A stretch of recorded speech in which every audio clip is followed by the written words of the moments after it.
Coaching seal से लेकर के मार्केट में गलत नाम उड़ाने से लेकर के इन 2 महीने में क्या हुआ मेरे साथ, तो पूरी केमिस्ट्री पढ़ाने वाला हूँ, फ्री ऑफ कॉस्ट पढ़ाने वाला हूँ कि जेएलसी में जाकर के कोचिंग सेंटर को हमारे बताया कि कहाँ पे है सेंटर।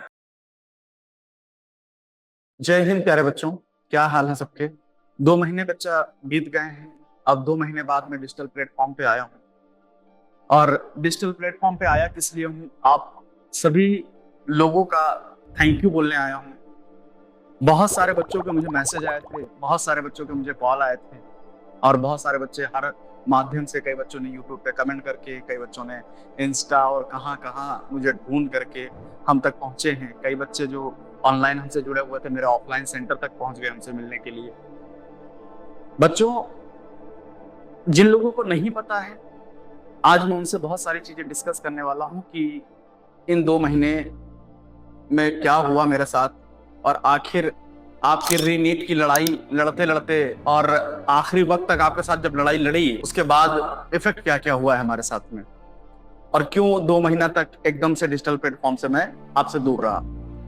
मैं इन सब चीजों को लेकर के एक एक करके बात करूंगा आपसे, लेकिन मैं सबसे पहले उन सारे बच्चों को बहुत बहुत शुक्रिया अदा करना चाहता हूं जो मेरे पिछले 2 महीने, जो हमारे लिए बहुत डार्क फेज था, या कह सकते हैं मेरे लिए बहुत स्ट्रगलिंग फेज था, मेरी कोचिंग के लिए, हर चीज के लिए जो बहुत स्ट्रगलिंग फेज था, उसमें जिन बच्चों ने मुझे सपोर्ट किया है, आप सबका बहुत बहुत शुक्रिया।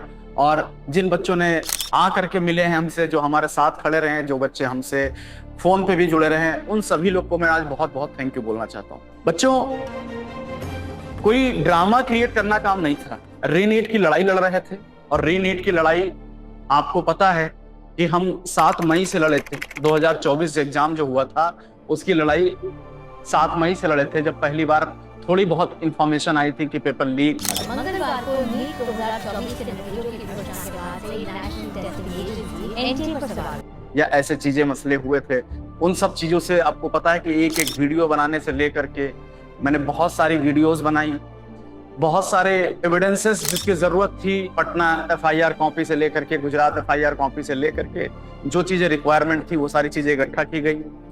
जब जरूरत पड़ी मुझे तो हाई कोर्ट भी गया मैं केस लड़ने के लिए, हाई कोर्ट में केस भी किया। जरूरत पड़ी तो सुप्रीम कोर्ट के केस के लिए अगर अपना पार्ट बन सका, वहां कंट्रीब्यूट कर सका, जो भी कर सका मैं वहां पे भी मैं हिस्सेदारी लिया। जब जरूरत पड़ी कि रीनीट के लिए टीचर एसोसिएशन है, उसको इकट्ठा किया जाए, इकट्ठा करके आपके सपोर्ट में बोलने के लिए, तो हर कोचिंग के टीचर से मिल करके उनको सपोर्ट लिया, उनको इकट्ठा किया, एक प्लेटफॉर्म पे किया गया ताकि आपके हक में आवाज उठा सकें। जब जरूरत पड़ी हमको कि आप रोड पे धरने पे उतरना था, तो मैं बच्चों के साथ खुद भी उतरा धरने पे, और धरने पे उतरा और आपके लिए लड़ाई लड़ी। मैं हर तरीके से, मतलब जो हमसे कोशिश हो सकती थी, हमने सारी कोशिशें आप लोग के लिए की, और कोशिशें की थी और लड़ाई चल भी रही थी। लेकिन सुप्रीम कोर्ट का फैसला आ जाता है कि जो पेपर लीक हुआ है या थोड़े बहुत लेवल पे लीक हुआ है, इससे बहुत मास लेवल पे कोई फर्क नहीं पड़ेगा। अब इसमें जब सुप्रीम कोर्ट का कोई डिसीजन आ जाता है तो उसमें सही और गलत कुछ रह ही नहीं जाता। जिनका रिजल्ट खराब हुआ है वो विक्टिम है, जिनका अच्छा हुआ है उनके लिए तो बहुत अच्छा है, कोई दिक्कत नहीं। लेकिन सुप्रीम कोर्ट का फैसला ही हमारे लिए सर्वोपरि होता है, और सुप्रीम कोर्ट के फैसले को हम लोग पूरी तरीके से मानते हैं। बहुत सारे बच्चों ने हमसे कहा था उस टाइम पे री अपील करने के लिए, ठीक है, री अपील करने के लिए, और बहुत सारे बच्चों ने पैसे इकट्ठे करके शायद री अपील भी किया है। मुझे पता लगा था कि हाँ कुछ ऐसा हुआ है, लेकिन चूंकि जब डिसीजन आया है सुप्रीम कोर्ट के बाद, उसके बाद से क्या क्या चीजें हमारे साथ हुई हैं मैं वो बताऊंगा आपसे पहले। लेकिन उससे पहले आप ये जान लीजिए कि क्या आपने कभी सोचा कि जब रीनीट का मुद्दा चला तो बहुत सारे टीचर्स आपके साथ आए। बहुत सारे टीचर्स का मतलब मैं बड़े बड़े टीचर्स की बात कर रहा हूँ, जिनके कोचिंग ऑफलाइन ऑनलाइन दोनों तरीके से मतलब एक ब्रांड वैल्यू रखती हैं, और जिनके कहने पे बहुत कुछ हो सकता है। वो सारे टीचर आए, उन्होंने वीडियोस बनाई और उन्होंने हर तरीके से सपोर्ट करने की कोशिश की, लेकिन अचानक से उन्होंने केस तक वापस ले लिया और एकदम से पीछे बैकफुट पे आ गए। क्या आपने कभी सोचने की कोशिश की? एम्स और ऐसे बड़ी संस्थाओं के कई सारे बच्चे जो कह सकते हैं सोशल इन्फ्लुएंसर थे, उन्होंने वीडियो बनाया, और वीडियो बनाए, खूब ढेर सारी वीडियो बनाते थे, चीजें बाहर लाने की कोशिश भी करते थे। लेकिन क्या कभी आपको लगा कि उन्होंने अचानक से सारी वीडियोस क्यों हटा ली? ऐसा क्या प्रेशर था? इस तरीके की चीजें मेरे साथ भी हो रही थी, लेकिन हमें लगा कि हम तो छोटे लोग हैं, बहुत ज्यादा हमें कोई जानता भी नहीं है, बस अपने जो एक लोकल सेंटर्स हैं, जो लखनऊ जैसे शहर के अंदर भी हमको लोग जानते हैं, बस उतना ही है हमारे लिए, हमारे ऊपर कोई इफेक्ट नहीं पड़ेगा। लेकिन होता है किसी के खिलाफ खड़ा होना भारी पड़ जाता है, और हमें भारी किस फॉर्म में पड़ा बेटा? जब रीनीट का मुद्दा हो रहा था, जब हमने धरने दिए थे, उसी टाइम पे हमको, आप लोग को पता ही है कि उस टाइम पे पुलिस ने पकड़ा था, रोका था, हर तरीके की धमकी दी थी कि अगर अब दोबारा कोई धरना हुआ तो सबसे पहले आपको पकड़ूंगा।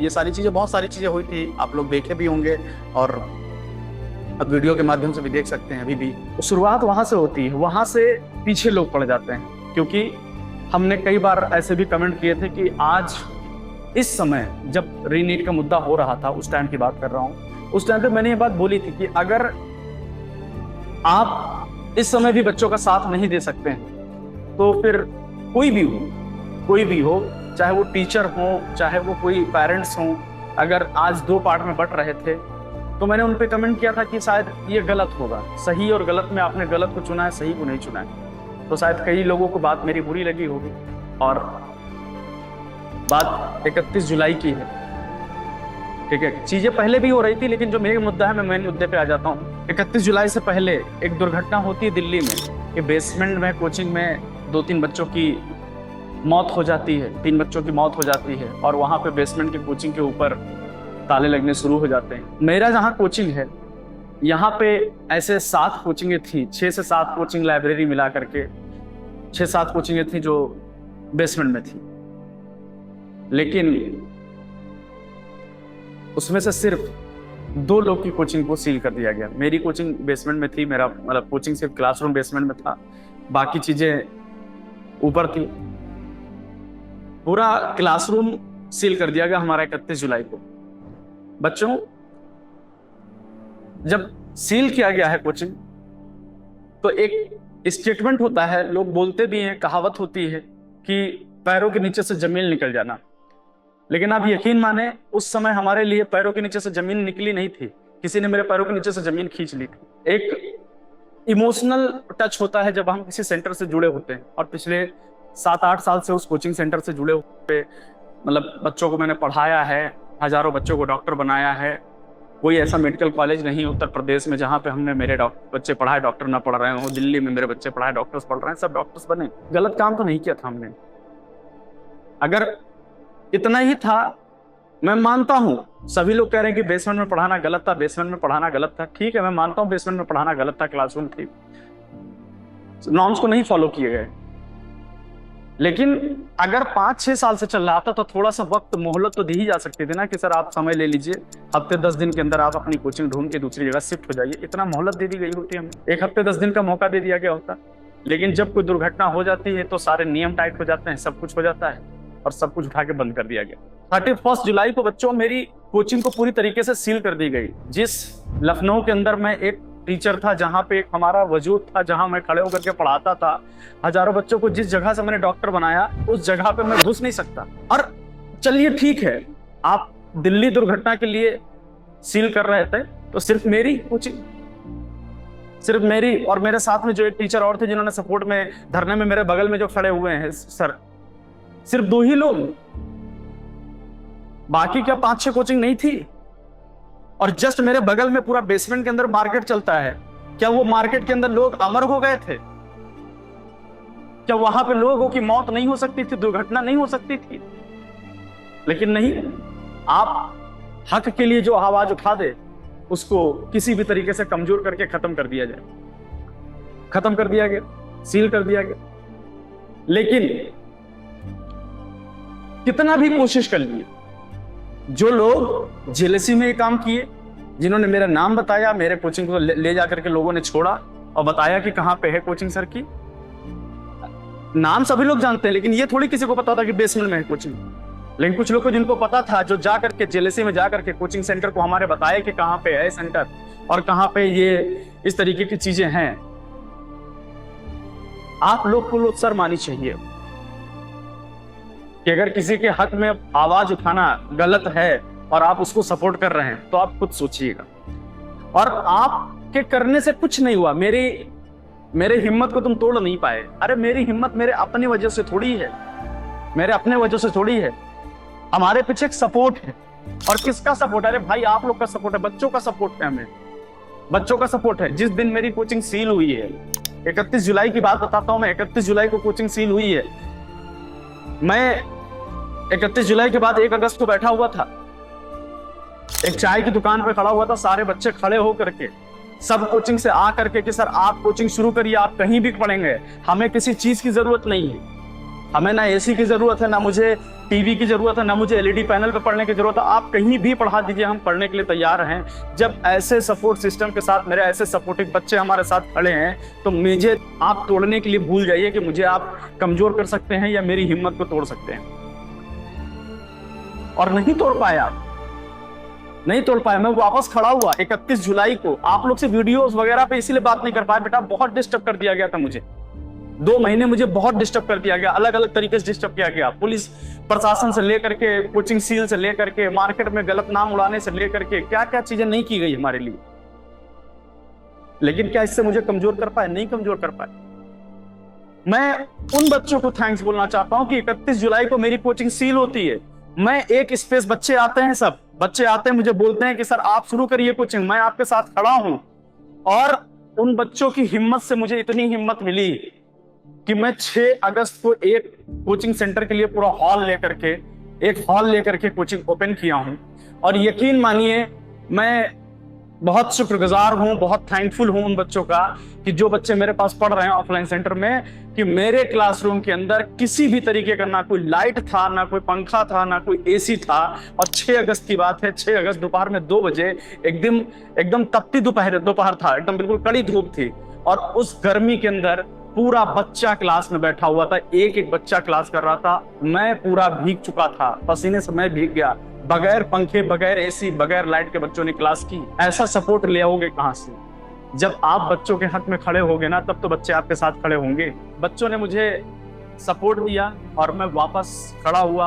और आज मैं आपके सामने वीडियो बना पा रहा हूं, तो इसका मतलब है कि मैं वापस से आ चुका हूं। और वापस से मैं आया हूं तो इस बार ऐसे नहीं आया हूं, इस बार एक नई ऊर्जा के साथ आया हूं, एक नए जोश के साथ आया हूं कि अब तक ऑफलाइन ही पढ़ा रहे थे, अब आपके लिए जो बच्चे हमसे जुड़े हुए थे, जिन भी बच्चों ने मुझे सपोर्ट किया है, या जो बच्चे नहीं भी जुड़े हुए थे, लेकिन अगर मैं आपके हक के लिए लड़ सकता हूं तो मैं आपको अब ऑनलाइन पढ़ा भी सकता हूं। ठीक। और ऑनलाइन पढ़ाने का मतलब क्या? बगैर पैसे के, कोई पैसा, कोई फीस चार्जेस नहीं की जाएंगे और आपको पढ़ाऊंगा मैं। ठीक। 2024 में जिन बच्चों का भी सिलेक्शन रुका है और अगर उनको लगता है कि वो अभी भी इंटरेस्टेड हैं और अगर उनको लगता है कि उनके अंदर पोटेंशियल है और अगर वो तैयारी कर सकते हैं, डॉक्टर बन सकते हैं, तो आपका 2025 में सिलेक्शन सुनिश्चित कराने के लिए एक नए जोश, नई एनर्जी के साथ मैं आपके साथ फिर से लड़ने के लिए तैयार हूं। और मैं अभी इस बात का आपसे वादा करता हूं कि अभी हमारे पास, आज इसे देख लिया जाए तो एग्जाम में लगभग 7 महीने हैं, या कह सकते हैं हम लोग ये बोलें कि 200 दिन तो भी हमारे पास में है। We have 200 days. और आपको ये पता है, जो बच्चे भी ऑफलाइन सेंटर हमारे साथ रहे हैं, लास्ट ईयर मैंने 75 डेज विदाउट वेस्ट के नाम से एक प्रोग्राम शुरू किया था, मेंटरशिप प्रोग्राम। उस मेंटरशिप प्रोग्राम के तहत मुझे उसमें जितने भी बच्चे थे, उसमें से 7 से 8 बच्चों के स्कोर ऐसे थे जो मतलब अचानक से बढ़े थे उस मेंटरशिप प्रोग्राम के तहत। तो आज मैं वापस आया हूं और आपके लिए आया हूं और आपके साथ खड़ा हूं। और ये मैं एक प्रोग्राम शुरू करने जा रहा हूं आपके लिए, 200 डेज विदाउट वेस्ट। अब हमारा नया प्रोग्राम जो आने जा रहा है बेटा, ये आप 200 डेज का एक मेंटरशिप प्रोग्राम होगा। ठीक है, हम लोग 200 डेज का मेंटरशिप प्रोग्राम करने जा रहे हैं। 200 डेज का मेंटरशिप प्रोग्राम होगा।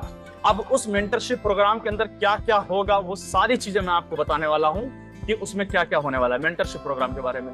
मैं इसके अंदर आपको पूरी केमिस्ट्री पढ़ाने वाला हूँ, फ्री ऑफ कॉस्ट पढ़ाने वाला हूँ, क्वेश्चन प्रैक्टिस आपके साथ करूंगा। ठीक है, जितना पढ़ा सकता हूँ पढ़ाऊंगा, क्वेश्चन प्रैक्टिस करूंगा, कोई एक चीज छोड़ूंगा नहीं आपको पढ़ाने के लिए। जिस तरीके से आपने मेरा साथ दिया है, मैं आपका साथ नहीं छोड़ूंगा, मैं आपके साथ डटा रहूंगा। और एग्जाम के आखिरी वक्त तक, जब तक आपका रिजल्ट पॉजिटिव ना हो जाए, जब तक आपका सिलेक्शन मेडिकल कॉलेज के अंदर एक सीट सुनिश्चित ना हो जाए, तो ये वीडियो मैं सिर्फ इसलिए बनाया हूं, उन लोग के लिए बनाया हूं जिन लोगों ने मुझे सपोर्ट किया, उनको मैं दिल से थैंक यू बोलने के लिए बनाया हूं, और उन लोगों के लिए भी बनाया हूं जिन्होंने मुझे तोड़ने की कोशिश की, उनके लिए भी ये वीडियो है कि आप देख लीजिए और आप सोच लीजिए कि आप मुझे कितना तोड़ सकते हैं। ठीक, जितना मुझे तोड़ोगे मैं उससे ज्यादा और उससे कहीं ऊंचा उठ करके आपके सामने खड़ा हो जाऊंगा। आपकी औकात नहीं होगी कि आप हमसे भिड़ सको। तो इस वीडियो से मैं बस इतना बताना चाह रहा हूं कि वापस आ रहा हूं 200 डेज विदाउट वेस्ट प्रोग्राम लेकर के। 200 दिन अब नीट के लिए एक कड़ी मेहनत होने वाली है, और उस मेहनत में जो भी हमारे साथ जुड़ना चाहता है, हमारे हाथ खुले हैं। आप आइए, जो कोई जिस भी लायक है ना, मुझे कोई पैसे की जरूरत नहीं है। आप जिस भी तरीके से मेरे साथ आ सकते हैं। आप पूरा टाइम मुझे डेडिकेट कर दीजिए, आप सिर्फ केमिस्ट्री के लिए मुझे टाइम डेडिकेट करिए, लेकिन आप हमारे साथ जुड़िए। ठीक है, तो अगली वीडियो में मैं आपको पूरा इस 200 डेज विदाउट वेस्ट का मेंटरशिप प्रोग्राम में शुरू करूंगा, और 200 डेज के अंदर किस तरीके से पढ़ना है, कैसे पढ़ना है, क्या रिक्वायरमेंट है, क्या रिक्वायरमेंट नहीं है, क्या पढ़ना चाहिए, क्या छोड़ना चाहिए, ये सारी चीजें मैं आपसे डिस्कस करने वाला हूँ। ठीक है, तो मिलते हैं बेटा नेक्स्ट टाइम, और नए ऊर्जा के साथ, नए जोश के साथ। धन्यवाद, आप सभी का धन्यवाद।